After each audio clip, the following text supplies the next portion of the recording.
Izin Ya, record. recordingnya udah bisa ya, Bu?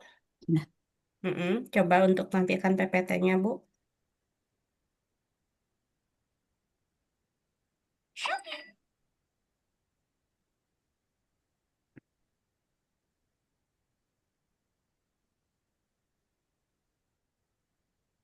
oke, mudah-mudahan sudah terlihat ya. Ya, on the way, Bu. Ya, Hmm. agak sedikit ini ya. Mungkin device-nya ikut stres juga ya, Bu ya. Ya, Bu Randy. Oke, sudah terlihat, Bu. Oke, Ya, Bu Randy sudah siap dengan manajemen waktunya ya, Bu ya. 20 menit ke depan layar untuk Bu Randy, disilakan. oke, terima kasih kesempatannya. Oke, Assalamualaikum warahmatullahi wabarakatuh. Waalaikumsalam warahmatullahi wabarakatuh. Selamat pagi. Jadi selamat pagi Pagi, Anita dan Bu. Anda semua. Jumpa lagi ya. Sebenarnya ini juga bukan perjumpaan kita selesai UAS UTS ya. Jadi ini sudah masuk minggu ke-9 ya di pertemuan mata kuliah bioteknologi. Jadi sudah banyak materi yang sudah kita sampaikan. Nah, untuk hari ini kita sedikit mempelajari terkait bioteknologi medis. Nah, bioteknologi medis yang akan kita bicarakan karena banyak hal yang terkait di bioteknologi medis. Kita hanya fokus ke teknologi antibodi monoklonal dan poliklonal ya. Dengan saya masih dengan Ibu Reren ya dan Ibu Dewi di belakang yang bersama dengan tim teaching akan mencoba menjelaskan terkait materi hari ini. Oke, baiklah. Anda semua itu bisa terlihat dengan jelas ya share screen dari saya. Jelas Ibu. Hmm. Jelas Ibu. Oke, terima kasih Ami, terima kasih Bu Kristina. Jadi di sini ada gambar. Apakah kalian pernah mengalami seperti perempuan yang ada di slideshow-nya? Endah? Pernah, Bu. Pernah. Endah? Pernah? Lagi izin ke toilet, Bu. Oh iya ya, tadi izin ya saya lupa ya namanya tadi Endang yang lagi izin. Nah di sini semua ya termasuk Endah tadi juga pernah mengalami apa yang dialami oleh perempuan ini. Jadi dia sedang mengalami flu ya terlihat dari tisu yang digunakan sama seperti saya juga lagi flu dan batuk ya. Nah kalau kita sedang mengalami ini kita mengalami fasenya demam. Ya, semua orang mengalami fasenya demam. Kemudian keluarlah apakah flu, apakah batuk, semuanya mengalami. Tapi tidak selamanya kita mengalami fase ini. Biasanya 1-2 hari kita bisa kembali sehat, normal kembali, walaupun kita menggunakan obat. Jadi tubuh kita itu secara tidak langsung memproteksi diri kita sendiri terhadap virus, bakteri yang ada. Gunanya untuk apa? Untuk menjaga kekebalan tubuh. Nah, kekebalan tubuh itu dihasilkan sendiri oleh tubuh kita, tapi kita juga memerlukan kekebalan atau imun yang kita peroleh dari luar, seperti yang kita alami tahun 2020. Ya, kita masih sama-sama melihat video. Ini hanya iklan ya, saya tidak meminta kalian untuk memesan GoFood ya. Sama-sama melihat video. 2020, dunia dikejutkan dengan adanya virus yang berbahaya yaitu COVID-19. Di Indonesia, sudah lebih dari 1 juta kasus yang tercatat dan 34.000 lebih diantaranya dinyatakan meninggal. Wah, ngeri banget ya. Sudah banyak upaya dari Kementerian Kesehatan Indonesia dan WHO untuk mencegah penyebaran COVID-19. Mulai dari gerakan 3M, yaitu memakai masker, mencuci tangan, dan menjaga jarak, dan juga diberlakukannya PSBB di beberapa kota besar di Indonesia. Tapi tahu nggak sih, semua itu bakal percuma kalau kita tidak bisa menjaga diri, seperti tidur tidak cukup, makan tidak teratur, dan jarang mandi, virus dengan gampang menyerang tubuh kita. Gimana ya cara virus COVID-19 ini masuk ke dalam tubuh kita? Ketika kita tidak memakai masker, COVID-19 akan masuk melalui saluran pernafasan kita. Nah, COVID-19 ini memiliki duri-duri yang bernama protein S atau spike protein. Ketika di dalam tubuh, duri-duri ini akan membentuk RBD atau reseptor binding domain. RBD inilah yang akan membantu virus COVID-19 menempel ke sel tubuh melalui protein AC2. Setelah masuk, virus COVID-19 akan menyuntikkan RNA-nya ke dalam inti sel. Sel yang terinfeksi ini akan bunuh diri dan melepaskan jutaan virus COVID-19 baru yang siap merusak sel-sel lainnya. Nah, ada cara untuk mencegah menempelnya virus COVID-19 ke sel tubuh, yaitu sel tubuh memproduksi tameng yang bernama antibodi RBD atau antibody receptor binding domain. Tameng inilah yang akan melindungi sel dari usaha penempelan COVID-19. Tapi, untuk memproduksi tameng tersebut, sel tubuh perlu belajar kapan harus memunculkan tameng tersebut. Antibodi ini bisa terbentuk melalui proses vaksinasi atau pada penyintas yang telah sembuh dari COVID-19. Nah, gimana sih cara kita tahu bahwa kita telah memiliki antibodi tersebut? Caranya dengan melakukan tes RBD. Apa itu tes RBD? Tes RBD ialah tes yang mengukur kadar antibodi yang efektif terhadap COVID-19. Dengan begitu, kita bisa tahu apakah kita kuat atau tidak, serta kita dapat melawan COVID-19 dari dalam tubuh kita sendiri.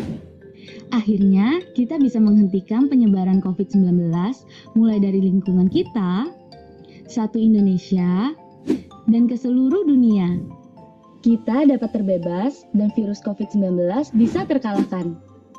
Terima kasih telah menonton video ini. Semoga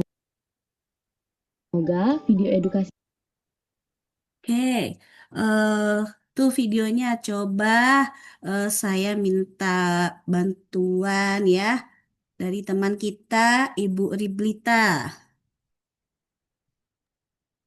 Iya, Bu. Oke, Riblita, kira-kira dari video itu apa informasi yang dapat Anda peroleh? Oh, cara pencegahan agar tidak tertular COVID-19, Bu.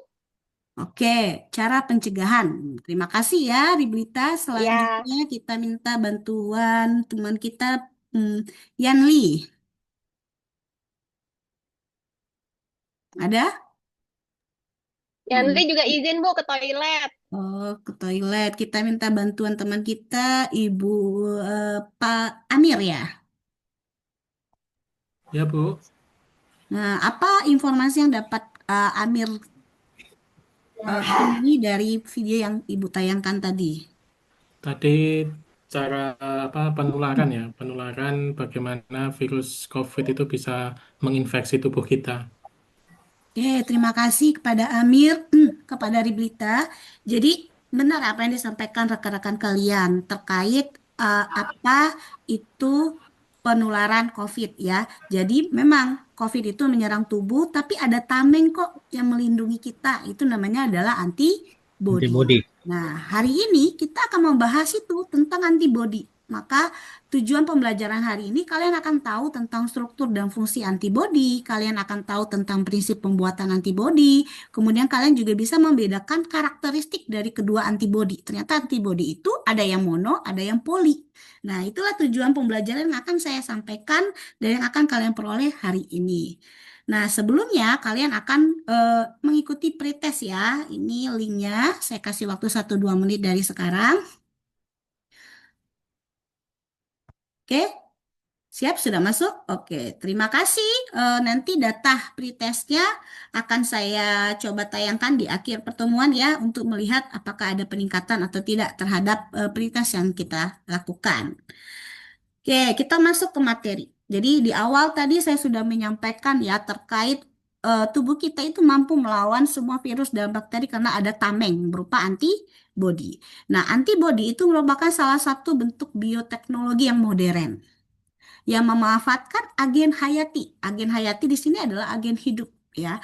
Nah, untuk menghasilkan apa? Menghasilkan barang dan jasa untuk memenuhi kebutuhan manusia, terutama dalam kebutuhan antibodi atau sebagai tameng. Selain dari itu, si antibodi sebagai bentuk dari bioteknologi kedokteran itu merupakan teknologi dalam sektor kesehatan yang memanfaatkan atau menggunakan organisme atau komponen organisme untuk menghasilkan produk yang berguna untuk sebagai diagnosa, pencegahan, dan pengobatan berbagai jenis penyakit, baik bersifat infeksius maupun non-infeksius, sekaligus penyakit genetis.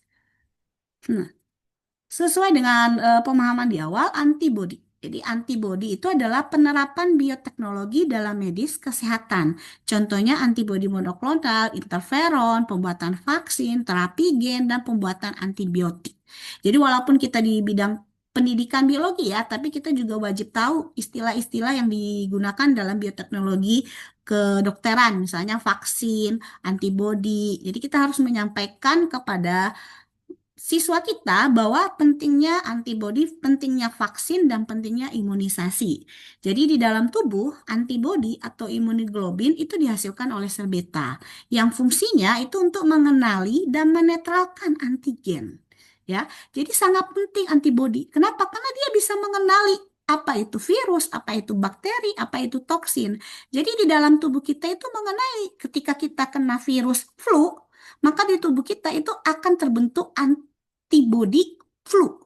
Ketika tubuh kita diserang oleh bakteri TBC, maka tubuh kita akan mengenali. Jadi tidak semuanya langsung aktif, tidak semuanya langsung bekerja, tidak. Karena antibodi kita mengenali siapa musuhnya. Kemudian dia akan menetralkan antigen. Jadi tubuh kita sudah dikenali menghasilkan antibodi lawannya, maka kita dapat menjadi sehat kembali.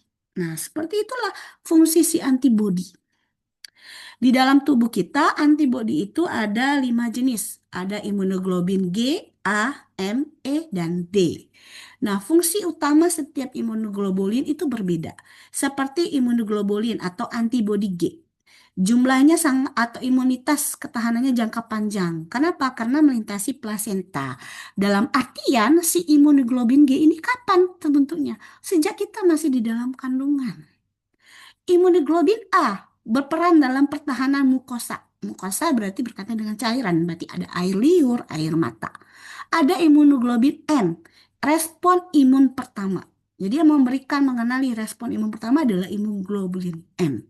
Kemudian ada yang E, berperan dalam alergi dan parasit. D, berperan dalam limfosit B. Dari fungsi ini terlihat ya bahwa antibodi itu memiliki fungsi yang berbeda, mengenali fungsi yang berbeda. Jadi tidak mungkin salah alamat seperti Ayu Ting Ting.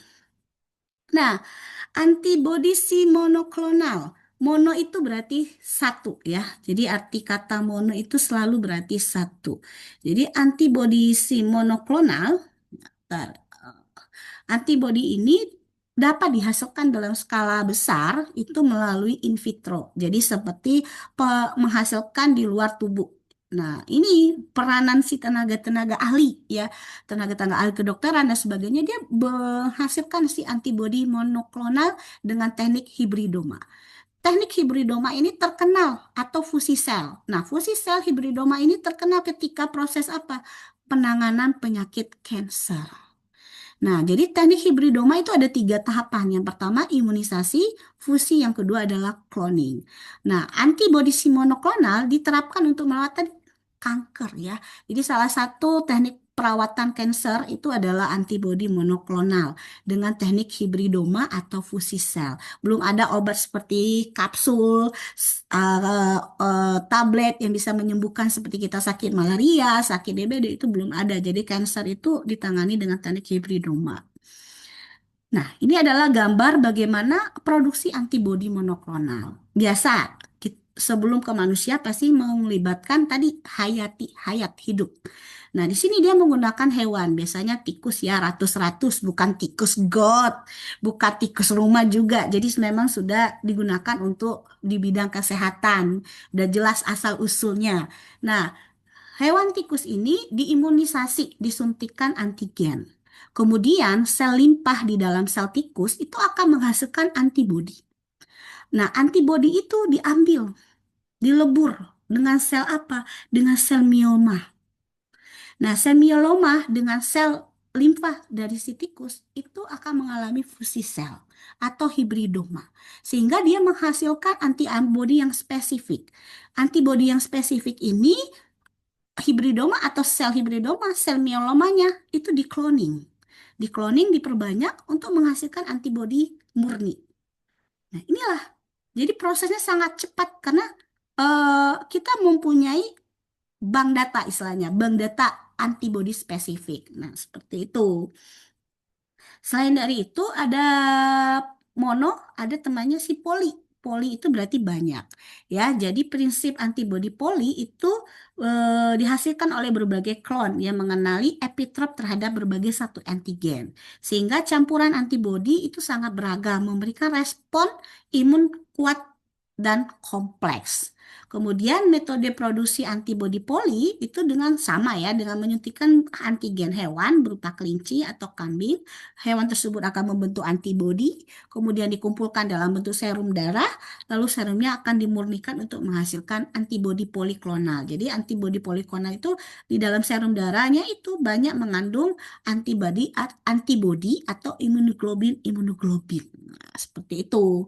Nah, ada beberapa kelemahan dan kelebihan antibodi si poli. Kelebihannya produksinya cepat dan murah karena tadi di hewan kemudian diambil serum darah, tidak ada pelibatan sel mieloma, kemudian tidak diamati fusi selnya, hibridomanya, tidak. Maka produksinya cepat.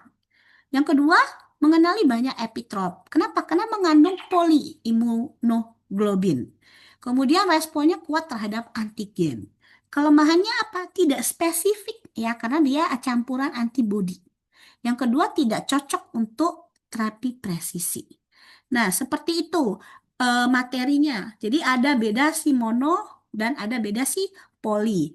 Nah, saya tanyakan kepada Christina, ada yang ingin ditanyakan tidak terkait materi hari ini? Baik, Bu. Eh, Kalau antibodi ini, apakah secara alami dia, apakah ada jenis antibodi yang apa saja, apa secara alami diproduksi oleh tubuh, atau ada yang perlu ada sesuatu yang dari eksternal gitu, Bu, untuk memperkuat antibodi, Bu? Ya, terima kasih Christina atas pertanyaannya. Jadi di sini Ibu mencoba ya. Jadi sebenarnya tubuh kita itu memiliki kemampuan sendiri membentuk antibodi. Tapi ya, antibodi yang ada di setiap orang itu berbeda. Itu jelas berbeda. Ketika COVID, satu keluarga ada yang hari ini berinteraksi, 1-2 jam langsung terinfeksi. Dia dalam satu rumah bisa, dia 2 hari kemudian keluarganya sudah negatif, dia baru terinfeksi. Kenapa? Karena antibodi di dalam tubuhnya, ya, dia kuat, antibodinya bagus, makanya dia 2-3 hari setelahnya baru terinfeksi. Ya, dalam tanda kutip saat itu belum ditemukan vaksin. Setelah berjalannya waktu, ketika adanya vaksin, maka kita semua warga, bukan warga Indonesia ya, semua masyarakat ya, yang saat itu lolos seleksi. Nah, itu bentuk seleksi alam gitu. Jadi yang lolos seleksi COVID dipaksa untuk disuntikan vaksin, ya, vaksin COVID. Gunanya apa? Karena virus itu cepat berkembang, otomatis kalau cepat berkembang di luar, maka dia makin lama makin kuat. Nah, tubuh kita yang awal itu sudah mengenali, maka kita perlu proteksi lagi, ditambahin lagi biar lebih pinter. Nah, istilahnya gitu. Biar lebih pinter tubuhnya untuk lebih mengenali, oh ini cuma bentuknya aja yang beda. Ini sama dengan yang kemarin. Gitu. Maka perlu memang eh, antibodi dari luar ya. Kalau kita dari kecil itu berbentuk imunisasi. Ya, imunisasi. Makanya setiap orang itu punya kemampuan sendiri untuk mencegah cacar. Tapi yang sudah divaksin imunisasi cacar, responnya berbeda yang tidak pernah. Seperti itu. Ya, mudah-mudahan jelas ya pada rekan-rekan yang lain, Christina. Nah, sebelum kita menutup Bu, pertanyaan, ada beberapa yang dapat kita simpulkan. Kita minta tolong Pak Yanli. Kira-kira apa yang dapat kita simpulkan dari materi hari ini? Oh, dia chat saya. Ternyata dia lagi di toilet. Eh, Amir, apa yang dapat kita simpulkan? 1-2 poin saja untuk hari ini. Iya, terima kasih Bu. Mungkin yang bisa kita simpulkan bahwa kita perlu meningkatkan apa namanya antibodi ya, antibodi untuk melawan penyakit yang muncul atau menyerang kita. Mungkin itu yang pertama.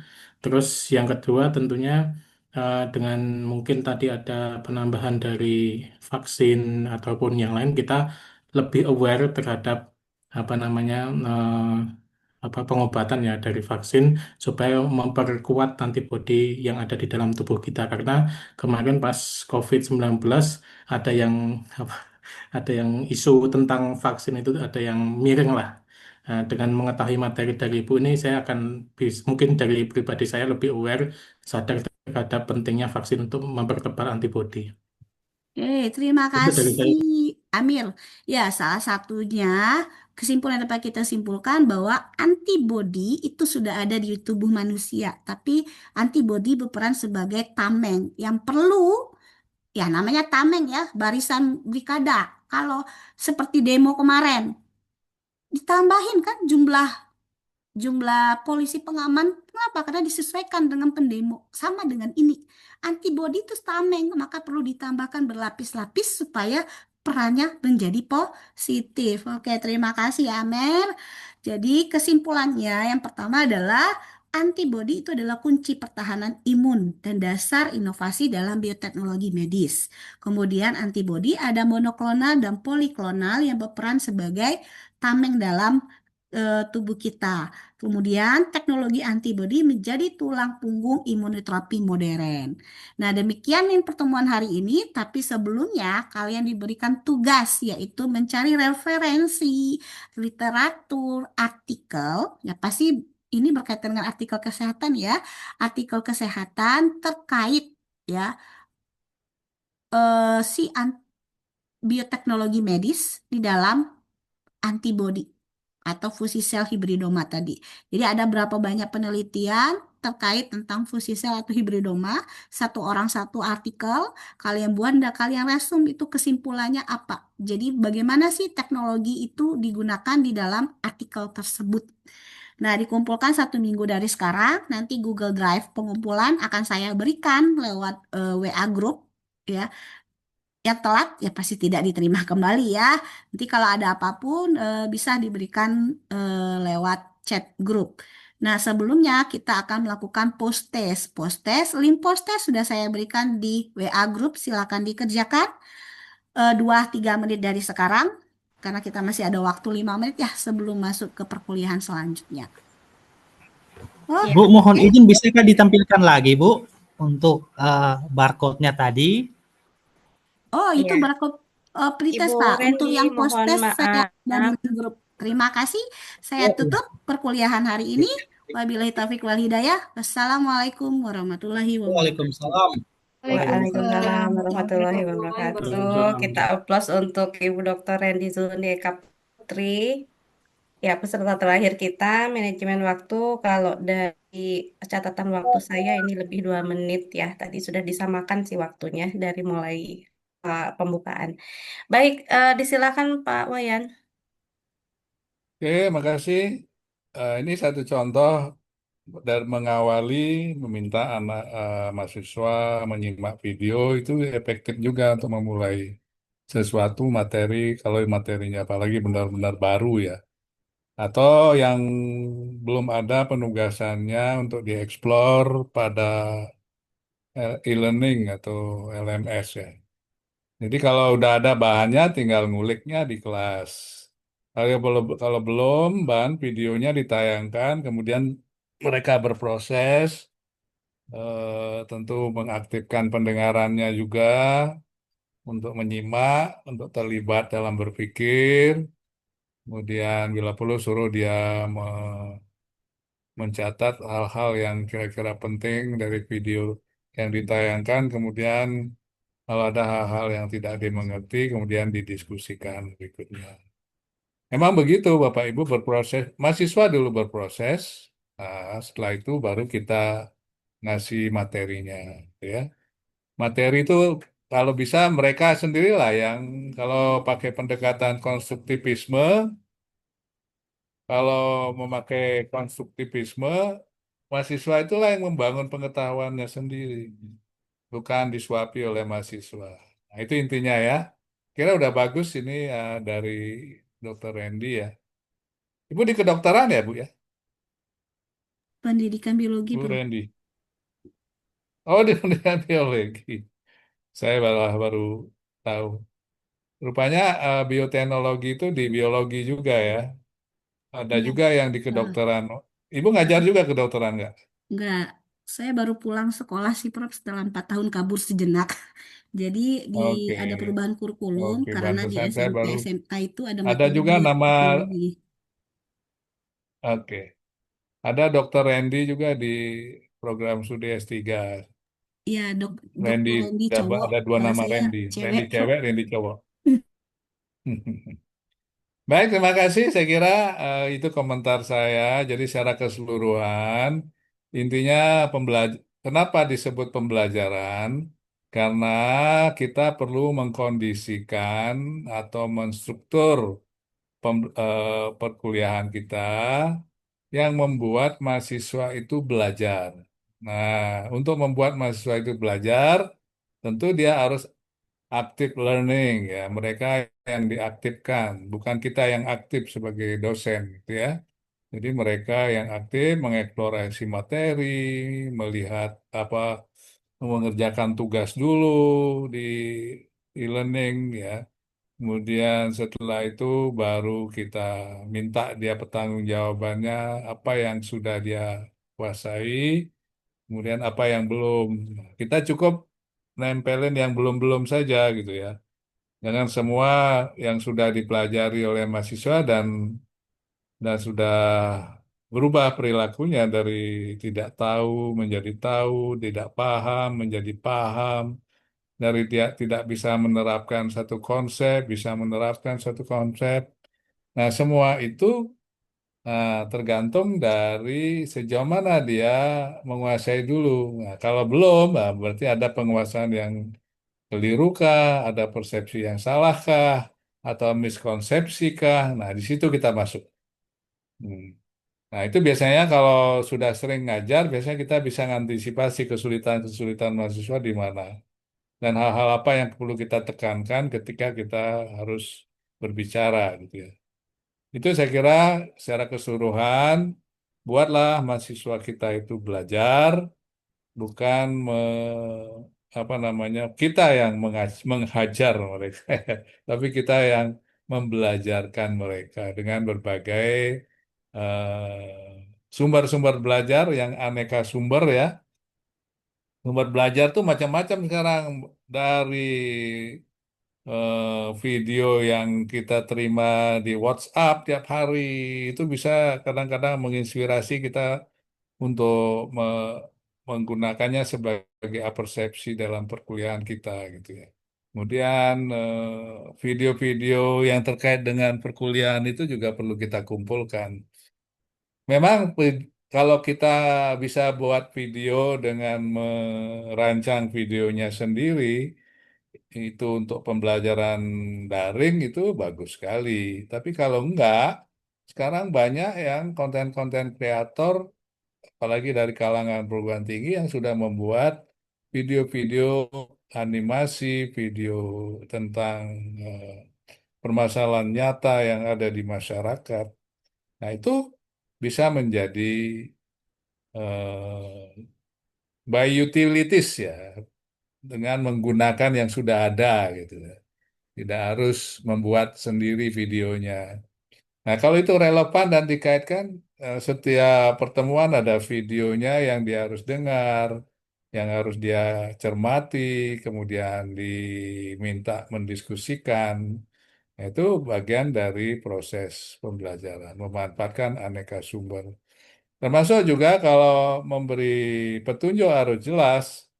Misalnya minta mahasiswa mencari referensi jurnal, mungkin salah satunya melalui katakanlah Science Direct misalnya, atau dari Scopus. Gitu. Nah itu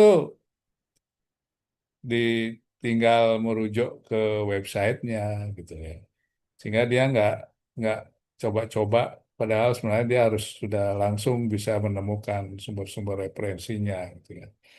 Itu saya kira beberapa hal, mungkin ada hal-hal yang ingin disampaikan juga, silakan, masih ada waktu sedikit. Ya, silakan Kalau Bapak tidak Ibu. ada ya cukup sekian. Ya, baik. Sudah ya Pak Wayan, kita sudah selesai.